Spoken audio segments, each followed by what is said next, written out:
Gold, trusted gold buyers. మీరు తాకట్టు పెట్టిన బంగారాన్ని విడిపించి ఈ రోజు ఉన్న మార్కెట్ ధరకు కొనబడను. దానికి మెయిన్ కారణం ఏంటంటే ఇరాన్ ఈ టెర్రరిస్ట్ గ్రూప్ని సపోర్ట్ చేయడం అన్నిటికంటే పెద్ద ప్రాబ్లం. ఈ వెస్ట్ ఏషియాలో ఉన్న దేశాలన్నీ మనం ఇప్పుడు స్ట్రైట్ ఆఫ్ హార్మోజ్ గురించి మాట్లాడుతున్నప్పుడు కూడా ఇంకొక స్ట్రైట్ అటుపక్కన ఉంది, బాబుల్ మందేబ్ అంటాం దాన్ని, రెడ్ సీకి వెళ్తుంది. అది చాలా క్రూషియల్. ఇప్పుడు ఉన్న సౌదీ అరేబియా వాళ్ళ 60% నుంచి 70% ఆయిల్ అక్కడి నుంచి పంపిస్తున్నారు ఇప్పుడు. అది కూడా ఉంటుంది, చోక్ అని చెప్పలేము. అక్కడ ఒక హూతీలు ఒకరే ఉన్నారు, వాళ్ళని ట్యాకిల్ చేసుకుంటే అయిపోతుంది. వాళ్ళని సౌదీ అరేబియా చూసుకుంటారు. మొన్న కూడా బాంబ్ చేశారు వాళ్ళు, సనా ఎయిర్పోర్ట్ బాంబ్ చేశారు వాళ్ళు. సో హూతీల మీద కొట్టడానికి ఈజీ, కానీ ఒక షిప్ మీద మీరు ఒక మిసైల్ కొట్టారనుకోండి మిగతా 90 షిప్లు ఆగిపోతాయి. వాళ్ళకి భయం. ఇంటర్నేషనల్ దాంట్లో ఇన్సూరెన్స్ అనేది చాలా ఇంపార్టెంట్. మన ఒక కార్ కానీ ఒక లారీ కానీ మిగతా ఏదైనా ఇన్సూరెన్స్ తీసుకుంటే ఇయర్లీ ఇన్సూరెన్స్ ఉంటుంది. అది థర్డ్ పార్టీ కార్కి ఉండొచ్చు, మిగతా కాంప్రహెన్సివ్ ఉండొచ్చు, హెవీ వెహికల్స్కి ఇంకొక ఇన్సూరెన్స్ ఉంది. షిప్లకి అట్లా కాదు, ప్రతి ట్రిప్కి ఇన్సూరెన్స్ తీసుకోవాల్సి వస్తుంది. అంటే వాళ్ళు ఫుజరా నుంచి ఇండియాకి వస్తున్న షిప్, దానికి ఒక ఇన్సూరెన్స్ ఉంటుంది, అమౌంట్ ఉంటుంది. షిప్కి ఏమైనా అయితే we will pay the insurance, లేకుంటే షిప్ మీద దాడి జరిగితే we will pay the insurance, ship fail అయితే షిప్ మునిగిపోతే మేము డబ్బులు ఇస్తామని చెప్పి ఇన్సూరెన్స్ కంపెనీ చెప్తారు. అది జస్ట్ లైక్ కార్ ఇన్సూరెన్స్. కానీ ఇప్పుడు ఇన్సూరెన్స్ కంపెనీ ఎవరు ఇన్సూరెన్స్ ఇవ్వట్లేదు. They are charging very high premium. వాళ్ళకి తెలిసి ఎవడో పిచ్చోడు అక్కడ కూర్చున్నాడు, అని చేతిలో ఒక రాయి ఉంది, ఎక్కడ పడుతుందో తెలియదు. ఇది ప్రాబ్లం అనమాట. సో స్ట్రైట్ ఆఫ్ హార్మోజ్ని ఇప్పుడు ఎట్లయిపోయిందంటే ఇరాన్కి న్యూక్లియర్ వెపన్గా మారిపోయింది. అది వాళ్ళకి న్యూక్లియర్ వెపన్ ఎంటబడలేదు, ఇప్పుడు యూఎస్ దీని ఎంటబడ్డారు. So this is a game to finish it. దానికి లాంగ్ టర్మ్ ఒక 6 నెలల పాటు ఇది నడిస్తే ఇరాన్ ఫినిష్ అయిపోతారు. దాంట్లో డౌట్ 6 నెలల దాకా వెళ్ళక్కర్లేదు మీరు. You can finish it in maximum 2 నెలల్లో ఫినిష్ అయిపోతుంది. ఎందుకంటే ఇరాన్ దగ్గర లిమిటెడ్ కెపాసిటీ ఉంది ఆయుధాలది. వాళ్ళ దగ్గర డ్రోన్స్ అండ్ మిసైల్ చాలా ఉన్నాయి. కానీ మీరు ఈ డ్రోన్ కానీ మిసైల్ కానీ లాంచ్ చేయడానికి మీకు లాంచర్స్ కావాలి. ఓకే, ఎస్పెషలీ మిసైల్స్కి పెద్ద లాంచర్స్ ఉంటుంది. మన దగ్గర ఈ గణేష్ తీసుకెళ్తున్న ట్రక్స్ ఉంటుంది చూడండి, అట్లాంటి ట్రక్స్ ఉంటుంది. దాని మీద ఒక యాంగిల్లో పెట్టి లాంచ్ చేస్తారు వీళ్ళు. లేకుంటే గ్రౌండ్ బేస్డ్ లాంచెస్ ఉంటుంది. గ్రౌండ్ బేస్డ్ లాంచెస్ చాలా డేంజరస్. ఎందుకంటే ఒకసారి శాటిలైట్ పికప్ చేసుకుంది అనుకోండి, వాళ్ళు అదే లాటిట్యూడ్ లాంజిట్యూడ్ మీద ఇజ్రాయెల్ కానీ యూఎస్ కానీ కొట్టేస్తారు లాంచర్. సో మీ దగ్గర మిసైల్స్ ఉండొచ్చు, మీరు లాంచ్ ఎట్లా చేస్తారు? చేతిలో పెట్టుకొని లాంచ్ చేయలేరు కదా, దివాళీ పటాకాలు కాదు కదా ఇది. దెన్ డ్రోన్స్ మీరు గ్రౌండ్ డ్రోన్స్ లాంచ్ చేయొచ్చు, గ్రౌండ్ నుంచి ఒక చిన్న రోడ్ నుంచి లాంచ్ చేసుకోవచ్చు. లేకుంటే again you have to have a small truck. ఇప్పుడు యూఎస్ ఏం చేస్తున్నారంటే, ముందు ఇజ్రాయెల్ కూడా చేశారు ఇదే పని, వీళ్ళు లాంచర్స్ని డెస్ట్రాయ్ చేస్తున్నారు. సో దట్ మీ దగ్గర ఆయుధాలు ఉంటే కూడా మీరేం చేయలేరు. ఇప్పుడున్న ఒక 2 నెలల ముందు ఉన్న ఒక క్యాల్కులేషన్ ప్రకారం ఇరాన్ దగ్గర 70% వాళ్ళ ఆయుధాలు అట్లనే ఉన్నాయి. ఎక్కడ అంటే ఇరాన్లో గల్లీలో తయారు చేసుకుంటారు వీళ్ళు ఆయుధాలు. అది వాళ్ళొక ఇండస్ట్రీ, అక్కడ స్మాల్ స్కేల్ ఇండస్ట్రీ ఆయుధాలు తయారు చేయడంలో, డ్రోన్ కానీ మిసైల్స్ కానీ. అండ్ దీని పార్ట్స్ అంతా చైనా నుంచి వస్తుంది. చైనా నుంచి ముందు షిప్లు వస్తుండే, ఇప్పుడు షిప్ రావట్లేదు, ఆగిపోయిన ప్రొడక్షన్. చైనా నుంచి ఒక రైల్వే ట్రాక్ ఉండే, అది చైనా నుంచి వస్తూ టిబెట్ నుంచి తజికిస్తాన్ నుంచి వస్తుంది. 15 రోజులు పెడుతుంది చైనా నుంచి మొదలు పెడితే ఇక్కడ రావడానికి ఇరాన్కి. అది మొన్న ఫస్ట్ డే ఆఫ్ బాంబింగ్లో, అంటే ఈ సెకండ్ ఫేజ్లో ఫస్ట్ డే ఆఫ్ బాంబింగ్లో మషాద్ అనే ఒక టౌన్ ఉంది, అక్కడే ఈయన్ని బరీ చేశారు వాళ్ళ సుప్రీం లీడర్ని. ఆ మషాద్లో ఉన్న ఒక రైల్వే ట్రాక్ మీద వీళ్ళు కొట్టారు యూఎస్. ఇప్పుడు ఆ రైల్వే ట్రాక్ లేదు, ఆ బ్రిడ్జే పోయింది మొత్తం. అంటే ఇప్పుడు అక్కడి నుంచి ట్రైన్ తీసుకురాలేరు, అదొక బ్లాక్ అయిపోయింది అనమాట. ఇట్లాంటి పరిస్థితుల్లో ఇప్పుడు ఇరాన్ని కంటిన్యూస్గా కొట్టుకుంటే, ఇప్పుడు బుషార్ ప్లాంట్ మీద కొట్టారు. నాకు అదే అంటే వాళ్ళ న్యూక్లియర్ ప్లాంట్ అది. అండ్ ఆ బాంబ్ చేసిన రోజు విజువల్స్ చూస్తే ఏదో ఒక న్యూక్లియర్ ఇంపాక్ట్ జరిగింది. ఎందుకంటే మష్రూమ్ క్లౌడ్ లాగే క్లౌడ్ వచ్చింది పైకి. Did it really happen? ఎందుకంటే ఈ న్యూక్లియర్ ప్రాబ్లం ఏంటంటే ఆ ఏరియా కాదు డ్యామేజ్ అయ్యేది, అక్కడి నుంచి 500 కిలోమీటర్ దాకా డ్యామేజ్ ఉంటుంది. So it will impact Saudi Arabia, it will impact UAE, Kuwait, Bahrain, అందరిని ఇంపాక్ట్ చేస్తుంది, ఖతర్ కూడా. ఏం జరిగింది మనకు తెలియదు. ఇప్పుడు బుషర్ ప్లాంట్ మీద కొట్టారు. ఇప్పుడు అమెరికా ఏం చేస్తున్నా అంటే, ఒకటి స్ట్రైట్ ఆఫ్ హార్మోజ్ దగ్గర ఉన్న అన్ని కోస్టల్ బ్యాటరీస్ అంటే వీళ్ళ మిసైల్ లాంచ్ చేసే ఫెసిలిటీస్. మనం ఈ జాగ్రఫీ అర్థం చేసుకోవాలంటే, యూజువల్లీ ఒక బీచ్ ఉన్నప్పుడు మీకు తెలుసుంటే ఇసుకలాగా ఉంటుంది. మా గోవాకి వెళ్ళినా, మా కేరళకి వెళ్తే it will be like sand, banks లాగా. కానీ ఇక్కడ ఈ స్ట్రైట్ ఆఫ్ హార్మోజ్లో అది లేదు. అక్కడ ఇది చిన్న మౌంటైన్స్ లాగా ఉంది. అక్కడ దాన్ని ఎన్నో సంవత్సరాల నుంచి నీళ్ళు కొట్టి అక్కడ it become like coral reefs లాగా అయిపోయింది. అది స్ట్రాంగ్ కోరల్ రీఫ్స్ లాగా. మన దగ్గర లాటరైట్ స్టోన్స్ అంటారు, ఇంట్లో ఇల్లు కట్టడానికి యూజ్ చేస్తారు. ఎర్ర కలర్లో పెద్ద స్టోన్ ఉంటుంది, ఊర్లలో చూసుంటారు. It is like that. దాంట్లో పెద్ద కేవ్స్, దాని లోపల వీళ్ళు కూర్చుంటారు ఈ మిసైల్స్ తీసుకొని. అది కాకుండా వీళ్ళ మస్కిటో బోట్స్ అని చిన్న బోట్స్ ఉన్నాయి. వీళ్ళ నేవీ మొత్తం పోయింది, వీళ్ళకి చిన్న బోట్స్ ఉన్నాయి. అదంతా 2-3 వెళ్ళొచ్చు దాంట్లో.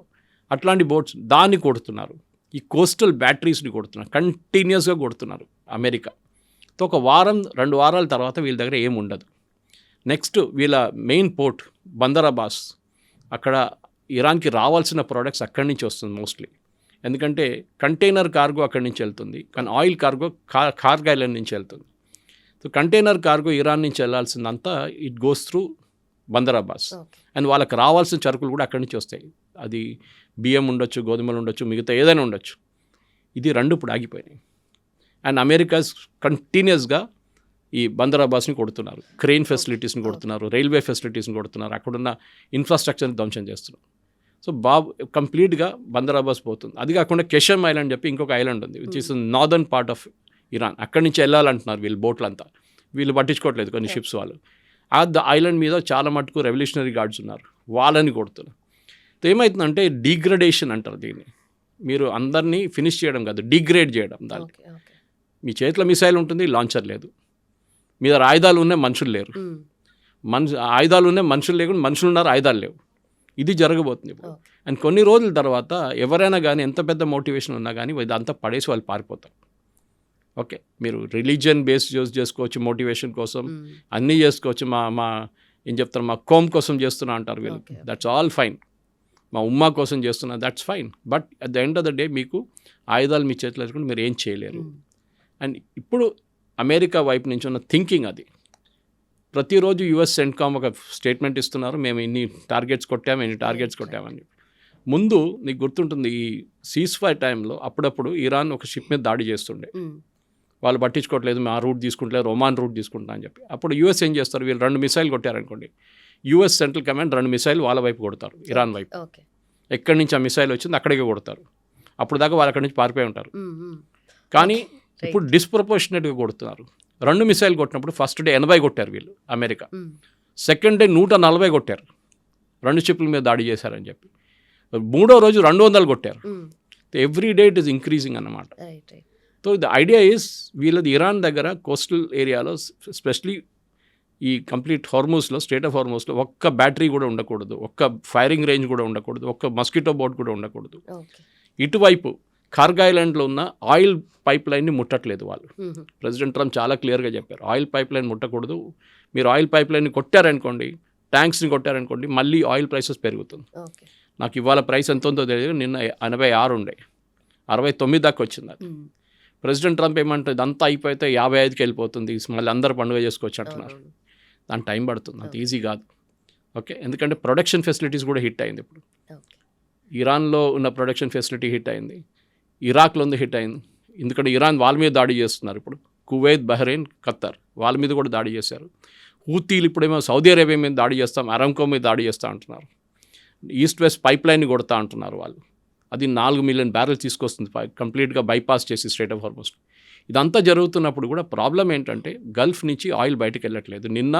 మొన్న 26 షిప్లు వెళ్ళింది అనమాట, ట్రాన్సిట్ చేసింది, which is a good number. ఎందుకంటే దానికన్నా ముందు రోజు 5, అంటే యుద్ధం మొదలై 2వ రోజు. కానీ ఒరిజినల్ టైం బిఫోర్ February 28 120 షిప్లు పాస్ చేస్తుండే ఆ స్ట్రైట్ ఆఫ్ హార్మూస్.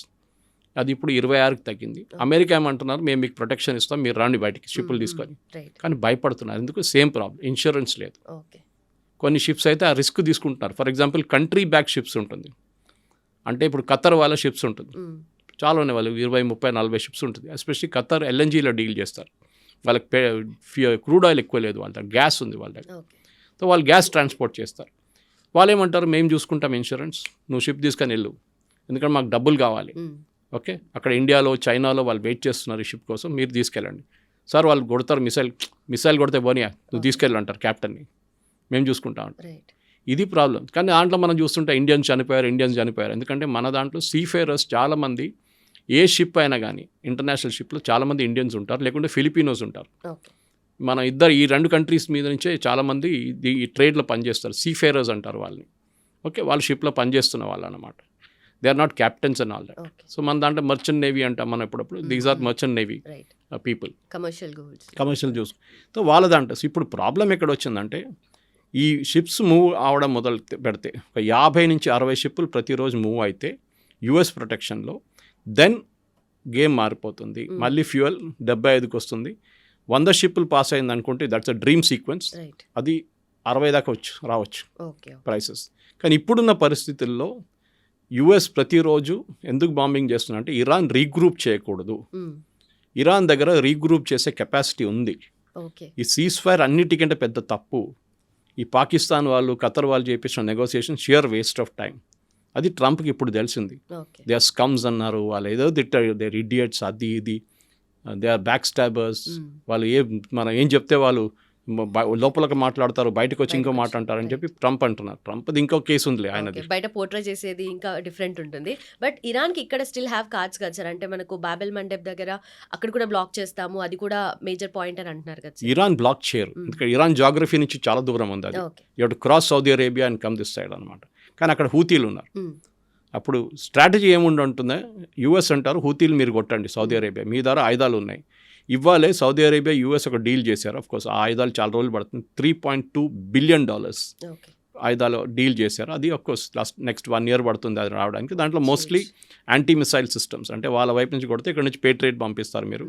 అది కాకుండా డ్రోన్స్ తయారు చేసి ఇస్తారు, సౌదీ అరేబియాకి ఇస్తున్నారు. సౌదీ అరేబియాలో ఆల్రెడీ పాకిస్తాన్ వాళ్ళు కూర్చున్నారు, వాళ్ళు కిరాయికి తీసుకున్నారు పాకిస్తాన్ వాళ్ళని. వాళ్ళు మీ పనేం లేదు కదా ఇక్కడ వచ్చి కూర్చోండి, మేము డబ్బులు ఇస్తాం మీకు అని చెప్పేసి. సో పాకిస్తాన్ వాళ్ళు ఉన్నారు. కానీ పాకిస్తాన్ వాళ్ళు హూతీల మీద దాడి చేయరు, వాళ్ళు భయపడతారు. ఎందుకంటే రేపు హూతీలు మళ్ళీ పాకిస్తాన్ మీద కొడతారో భయం ఉంటుంది, పాకిస్తాన్ షిప్ మీద కొడతారో భయం ఉంటుంది వాళ్ళకి. సో బాబెల్ మండప్ బంద్ చేయడం అంత ఈజీ కాదు. They can do the damage. చేశారు కూడా దీనికన్నా ముందు, మీకు గుర్తుండదు హూతీలు. అండ్ ఈ బాబెల్ మండప్ వెళ్ళే షిప్స్ అన్ని యూరోప్కి వెళ్ళే ships, versus strait of Hormuz నుంచి వెళ్ళే షిప్స్ అంతా ఇండియా వైపు వెళ్తుంది, చైనా వైపు వెళ్తుంది, and towards east Asia, Philippines కానీ ఇండోనేషియా కానీ మలేషియా సింగపూర్ అటువైపు వెళ్తుంది అనమాట. సో ఇది రెండు డిఫరెంట్ రూట్స్ ఉంది. సో ఇక్కడ రెస్పాన్సిబిలిటీ బాబెల్ మండప్ మెయింటైన్ చేయడం ట్రంప్ చెప్పిన కరెక్టే. అది it is Europe's responsibility. NATO వాళ్ళ షిప్స్ని తీసుకొచ్చి పెట్టాలి, మేమెందుకు చేయాలి? ఇక్కడ ఆల్రెడీ మాకు పెద్ద ప్రాబ్లం ఉంది స్ట్రేట్ ఆఫ్ హార్మూజ్లో, అది కూడా చూసుకోమంటే మేము ఎట్లా చూసుకుంటాం? ఇక్కడ నేటో అన్న కూడా మళ్ళీ యూఎస్ఏ మేజర్ ప్లేయర్ కదా. కరెక్టే, but NATO US is already engaged here. వాళ్ళ 2 aircraft carrier George W bush, Abraham Lincoln అక్కడ ఉంది, బ్యాటిల్ గ్రూప్స్ ఉన్నాయి, 36 షిప్స్ ఉన్నాయి అక్కడ. వాళ్ళు అది మొత్తం హ్యాండిల్ చేస్తున్నప్పుడు మీరు ఇక్కడ చూసుకోండి నేటో.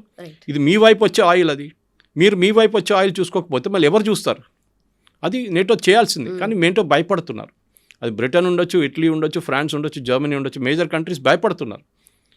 వాళ్ళు బయట నుంచి బయటకు వచ్చి yes we will protect our ships, మా వైపు వస్తున్న షిప్స్ బాబెల్ మండబ్లో హూతీలు ఫైర్ చేస్తే వీ విల్ ఫైర్ బ్యాక్ అడ్దాం. ఆ ఒక డిసిషన్ వాళ్ళు తీసుకుంటే సౌదీ అరేబియా కూడా హెల్ప్ చేస్తారు, సౌదీ అరేబియా కూడా ఫైర్ అప్పుడు హూతీలు కంప్లీట్గా క్వైట్ అయిపోతారు. అది చాలా క్లియర్. ఎందుకు హూతీల దగ్గర ప్రాబ్లం ఏముందంటే వాళ్ళ దగ్గర ఆయుధాలు లేవు. మొన్న మీరు చూసుంటారు, ఒక ఎయిర్క్రాఫ్ట్ ల్యాండ్ చేయడానికి వచ్చింది సనాలో, ఇరాన్ నుంచి వచ్చిన మహానేర్, అంటే వీళ్ళు డెలిగేషన్ ఒకటి వెళ్ళింది ఫ్యూనరల్ కోసం సుప్రీం లీడర్ దగ్గర, ఈ హూతీల డెలిగేషన్. వాళ్ళు వెళ్ళినప్పుడే సౌదీ అరేబియా పెద్ద గొడవ చేశారు, మా ఎయిర్ నుంచి వెళ్ళకూడదు, మా ఎయిర్ స్పేస్ బంద్ చేసేస్తున్నాం మీకోసం అని చెప్పి. తిరిగి వచ్చినప్పుడు సనా ఎయిర్పోర్ట్లో ల్యాండ్ చేసి 5 నిమిషాల ముందు సౌదీ అరేబియా బాంబ్ చేశారు అక్కడ. మీరు చూసుంటారు ఆ వీడియోలు, రన్వే బాంబ్ చేశారు వాళ్ళు. అప్పుడు వాళ్ళు దిగలేకున్నప్పుడు ఇంకో పోర్ట్కి వెళ్ళి అక్కడ దిగారు. అక్కడ దిగుతున్నప్పుడు కూడా సౌదీ అరేబియా మళ్ళీ కొట్టారు. కానీ సౌదీ అరేబియా ఎక్కడ చెప్పట్లేదు మేము కొట్టామని చెప్పట్లేదు. They will never talk about it. వాళ్ళు అంటారు మాకు తెలియదు ఎవరు కొట్టారో, ఎవరైనా కొట్టుంటారు ఇది అని చెప్పేసి. కానీ సౌదీ అరేబియా చేస్తుంది. ఎందుకంటే సౌదీ అరేబియాకి హూతీలకి ఇప్పుడు కాదు, చాలా పాత ప్రాబ్లం ఒకటి షియా సున్నీ ప్రాబ్లం. ఓకే, రెండవది వీళ్ళు యెమెన్లో సౌదీ అరేబియా వాళ్ళ ఏం చెప్తారు, వాళ్ళ డామినేషన్ చూసుకుంటున్నారు. వాళ్ళు అక్కడ ఉన్న ఒఫీషియల్ గవర్నమెంట్ని సపోర్ట్ చేస్తున్నారు. ఈవెన్ దో గవర్నమెంట్ దగ్గర 1/3 ఏరియానే ఉంది, వాళ్ళ దగ్గర ఆయుధాలు లేవు చాలా మటుకు, ఎయిర్క్రాఫ్ట్ లేదు వాళ్ళ దగ్గర.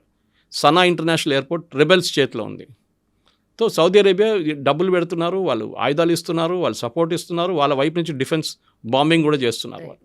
ఇదంతా ఎందుకు చేస్తున్నారు అంటే సౌదీ అరేబియా కానీ యూఏఈ కానీ వీళ్ళందరూ ఇలా రోల్స్ ఎక్స్పాండ్ చేయడానికి ట్రై చేస్తున్నారు ఈ యుద్ధం మొదలయ్యే ముందే. ఓకే, యూఏఈ ఫర్ ఎగ్జాంపుల్ అటువైపు వెళ్ళి ఇథియోపియా వైపు వెళ్ళి అటు ఆఫ్రికాలో వాళ్ళు ట్రై చేస్తున్నారు, అంగోలా అక్కడెక్కడని ఆ దేశాల్లో కూడా వీళ్ళు చేస్తున్నారు. స్వాజిలాండ్ మనం చూసాం మొన్న. ఇజ్రాయెల్ అండ్ యూఏఈతో సంబంధం ఉన్నాయి వాళ్ళకి. ఇజ్రాయెల్ ఐరన్ డోమ్ సిస్టమ్ యూఏఈలో ఉంది. ఆలోచించండి, ఎనిమీ నెంబర్ 1 ఇరాన్ది. కానీ యూఏఈ తెచ్చుకున్నారు, యూఏఈ అబ్రహాం అకార్డ్ సైన్ చేశారు ముందే. సో అక్కడ గల్ఫ్లో ఉన్న జీసీసీ కంట్రీస్ ఉన్న పొలిటిక్స్ మొత్తం మారిపోతుంది. మనం కూడా యూఏఈతో ఒప్పందం చేసాం అంటే మేము రేపల్లి మనం బాంబ్ చేస్తామని చెప్పట్లేదు, కానీ ఆయుధాల కోసం మనం ఒప్పందం చేసాం. వాళ్ళు అంటున్నారు $1 million పెట్టి పేట్రియట్ కొనే మొదలు మేము మీ దగ్గర సిస్టమ్స్ తీసుకుంటాం, మీ దగ్గర మిసైల్ సిస్టమ్ అస్త్రా కానీ మిగతా తీసుకుంటాం, అది చాలా తక్కువ. లేకుంటే బాంబింగ్ చేయాలంటే మీ దగ్గర నుంచి మేము బ్రహ్మోస్ కొనుక్కుంటాం, లేకుంటే అగ్ని సిరీస్ ఉంది మీ దగ్గర. అగ్ని అక్కర్లేదు, అగ్ని ఇస్ అ హ్యూజ్ డిస్టెన్స్. వీళ్ళ దగ్గర 200-300 కిలోమీటర్ చాలు వీళ్ళకి, అంతే ఉండేది. వాళ్ళు పాకిస్తాన్ వైపు లేకుంటే మలేషియా వైపు బాంబింగ్ ఏం లేదు కదా వీళ్ళకి. సో మనం యూఏఈతో we have a defence tie-up, official defence tie-up. Pakistan ఏమో సౌదీ అరేబియాతో టైప్ చేసుకున్నారు. సో ఇప్పుడు గల్ఫ్ నేషన్స్కి ఒక మాట చాలా క్లియర్గా అర్థమైపోయింది, అమెరికా మీద డిపెండ్ కాలేము. అమెరికా బేసెస్ మీద దాడి చేస్తున్నప్పుడు వాళ్ళ పని చూసుకుంటాను, మమ్మల్ని కూడా విడిచేశారు వాళ్ళు రోడ్డు మీద. మా మీద బాంబులు వచ్చి పడుతున్నాయి. దుబాయ్ ఎయిర్పోర్ట్ మీద పడ్డది Day 1.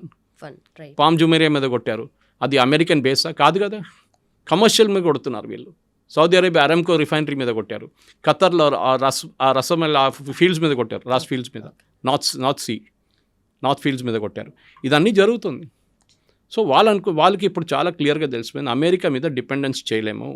ఇన్ని రోజులు అమెరికా మీద డిపెండ్ అయ్యాం, ఇప్పటి నుంచి చిన్న చిన్న దేశాలు పాకిస్తాన్తోని ఇండియాతోని వీళ్ళు టైఅప్ చేసుకుంటున్నారు, వాళ్ళు మాకు సహాయం చేస్తారు. ఇది మెయిన్ గల్ఫ్లో మార్పులు. కానీ స్ట్రేట్ ఆఫ్ హార్మోజ్ ఓపెన్ అవుతుందంటే ఎస్ ఇట్ విల్ ఓపెన్, కానీ it will not be the new normal. ఇప్పుడు మొదలైంది. ఇరాన్ని ఏ రోజు వీళ్ళు కంటిన్యూస్ బాంబ్ చేస్తారు, ఏదో ఒక రోజు ఇరాన్ డెఫినెట్గా ఫోల్డప్ అయిపోతారు. వాళ్ళు సరెండర్ అని కాదు, రెజీమ్ మారొచ్చు అక్కడ, అది కూడా జరగచ్చు. రైట్. సో ఇది కంప్లీట్గా రీజనల్ ఎకనామిక్ బ్లాక్స్ కాకుండా, కంప్లీట్ ఆ రీజన్ వరకే పరిమితం కాకుండా, ఇట్స్ ఎంటైర్లీ గ్లోబలైజేషన్ కాబట్టి ప్రతి కంట్రీ కూడా ఏదో ఒక ఫామ్లో టైప్ అయి ఉంది దీంట్లో. And coming to again India, so India మీద ఎఫెక్ట్ ఎలా ఉండబోతుంది? అండ్ గ్లోబల్ ఎకానమీ డామినెన్స్ కూడా ఇప్పుడు యుఎస్ మళ్ళీ కంటిన్యూ చేయబోతుంది అంటారా? ఇండియా మీద ఎక్కువ ఇంపాక్ట్ ఉండదు, ఎందుకంటే మన యుద్ధం మొదలైనప్పటి నుంచి మన బేస్ పెంచుకున్నాము. మనం దీనికన్నా ముందు 15-20 దేశాల నుంచి మన క్రూడ్ ఆయిల్ తెప్పించుకుంటుంటాయి. ఇప్పుడు మనం 40 దేశాల నుంచి తెప్పించుకుంటున్నాం. Right. As far as US, Argentina, అక్కడి నుంచి మనం తెచ్చుకుంటాం. మన డిస్టెన్స్ ఎక్కువ అవుతుంది, కాస్ట్ కూడా ఎక్కువ కావచ్చు. కానీ మనం లాంగ్ టర్మ్ కాంట్రాక్ట్ సైన్ చేసుకుంటున్నాం. ఏదో రేపటి కోసం ఇవాళ కొనం, ఎవరు కొన్నారు అట్లా.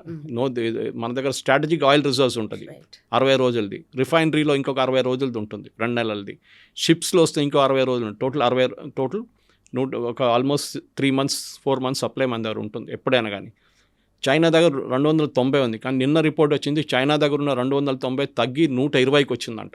అంటే వాళ్ళు స్ట్రాటజిక్ ఆయిల్ రిజర్వ్స్ నుంచి డ్రా చేసుకుంటున్నారు. మీ ఇంట్లో ఉన్న నీళ్ళ సంపులాగా అక్కడి నుంచి continuous you're drawing the supply. కానీ దాన్ని రీఫిల్ కూడా చేయాల్సి వస్తుంది. తర్వాత రీఫిల్ ఎప్పుడు చేస్తారు? $60 వచ్చినప్పుడు రీఫిల్ చేస్తారు దాన్ని. కానీ మీరు $90 ఉన్న ఆయిల్ తీసుకొచ్చి దాన్ని రీఫిల్ చేయరు. So you're drawing from a strategic reserves అనమాట. ఏదో ఒక రోజు ఆ రిజర్వ్ అయిపోతుంది. America's also down, American reserves కూడా ఆల్మోస్ట్ 50% దగ్గరకు వచ్చేసింది. సో అర్జెంట్గా ప్రెసిడెంట్ ట్రంప్కి ఎట్లయినా స్ట్రేట్ ఆఫ్ హార్మోస్ని ఫినిష్ చేస్తే మనకు కూడా అడ్వాంటేజ్ ఉంటుంది, అఫ్కోర్స్ ప్రైసింగ్ మీద.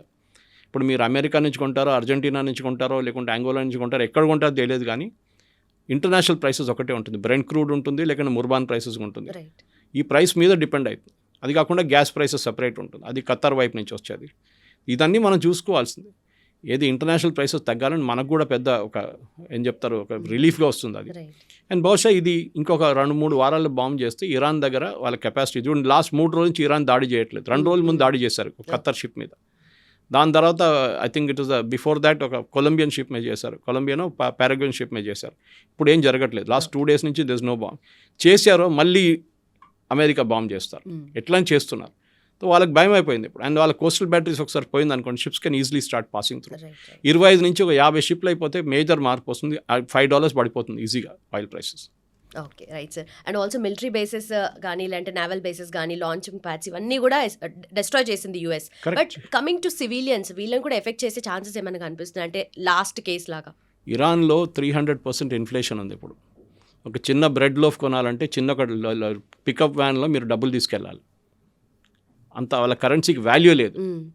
వాళ్ళ గొడవ అంతా మొదలైంది లాస్ట్ డిసెంబర్లో. వాజ్ బాజారీస్ అంటారు వాళ్ళ దగ్గర, ట్రేడర్స్. మా షాప్కి ఎవరు రావట్లేదు, ఈ డబ్బులకి విలువ లేదు, ఈ చలి పడితే ఆ డబ్బులు పెట్టేసి అది చలి దాన్ని మంచుకుంటున్నారు వాళ్ళు. దే ఆర్ హ్యావింగ్ హీటింగ్కి వాడుకుంటున్నారు డబ్బులు అని చెప్పేసి. కరెన్సీ వాల్యూ లేదు ఇప్పుడు. సో ఇరానియన్ ప్రజలు కూడా వాళ్ళు కూడా చాలా సంవత్సరాల నుంచి సఫర్ అవుతున్నారు వాళ్ళు. They are also the wits and 45,000 మందిని చంపారు వీళ్ళు ఈ రెజీమ్ జనవరిలో. ప్రెసిడెంట్ ట్రంప్ ఏదో సహాయం, you help is on the way అన్నది, ఏ హెల్ప్ రాలేదు అప్పుడు. సో అక్కడున్న ప్రజలు ఇప్పుడు మన ఖమేనీ ఫ్యూనరల్కి ఎంతమంది వచ్చారంటే, ఇరాన్ పాపులేషన్ 90 million ఉంది, దాంట్లో 1 million వచ్చారు అంతే కదా, పెద్ద అమౌంట్ ఏం, పెద్ద క్రౌడ్ ఏం రాలేదు. అయతోల్లా ఖమేనీ ఫ్యూనరల్కి 5 million వచ్చారు. దిస్ ఇస్ నథింగ్ ఖమేనీ ఫ్యూనరల్కి. సో ఇరాన్ ప్రజలు కూడా వెయిట్ చేస్తున్నారు, ఎందుకంటే ఇరాన్ ఒక ప్రోగ్రెసివ్ నేషన్ ఉండే ముందు, చాలా ప్రోగ్రెస్. మీరు పాత తెహ్రాన్ యూనివర్సిటీ ఫొటోస్ చూస్తే షా ఆఫ్ ఇరాన్ టైంలో మీరు యూరోప్లో ఉన్నారా లేకుంటే మీరు ఇరాన్లో ఉన్నారా అని ఆలోచిస్తారు. ఆ బుర్కాలు లేవు, ఏం లేవు, హిజాబులు లేవు, ఏం లేవు ఆ టైంలో. ఓకే. ఇప్పుడు మొత్తం మారిపోయింది. సౌదీ అరేబియా ఏమో మేము యూరోప్ లాగా అయిపోతా అంటున్నారు, వీళ్ళేమో ఇంకా మారట్లేదు. వీళ్ళు ఇంకొక ఆఫ్ఘనిస్తాన్ లాగానే ఉన్నారు ఇక్కడ కూడా. Okay. చాలా డెస్పాటిక్ రెజీమ్ ఇది. ఓకే, చాలామంది వాళ్ళ మైనారిటీస్ని వాళ్ళు ఏం చెప్తారు కంప్లీట్గా ఫినిష్ చేసేసారు ఈ ఖమేనీ వాళ్ళందరూ కలిసి. Right. సో డెఫినెట్ ఇరాన్ ప్రజలు కూడా వెయిట్ చేస్తున్నారు, ఏదో ఒక రోజు మార్పు వస్తుంది. Just like Libya, just like Iraq, just like Syria. ఇక్కడ కూడా డిక్టేటర్స్ ఉన్నారు చాలా సంవత్సరాల నుంచి, జనరేషన్స్ నుంచి, 30-40 సంవత్సరాలు. వాళ్ళు ఎవరు లేరు కదా, సద్దాం హుసేన్ లేరు, ముమ్మర్ గద్దాఫీ లేరు, బషీర్ అల్ అసాద్ లేదు, వీళ్ళందరూ పారిపోయారు. ఇద్దరు చనిపోయారు, ఒక ఆయన రష్యాలో కూర్చున్నారు. రైట్. ఇది ఇరాన్లో కూడా జరుగుతుంది. మేబీ ఒక నెల పడుతుంది, 2 నెలలు పడుతుంది, కానీ ఈ రెజీమ్ ఉండదు డెఫినెట్గా.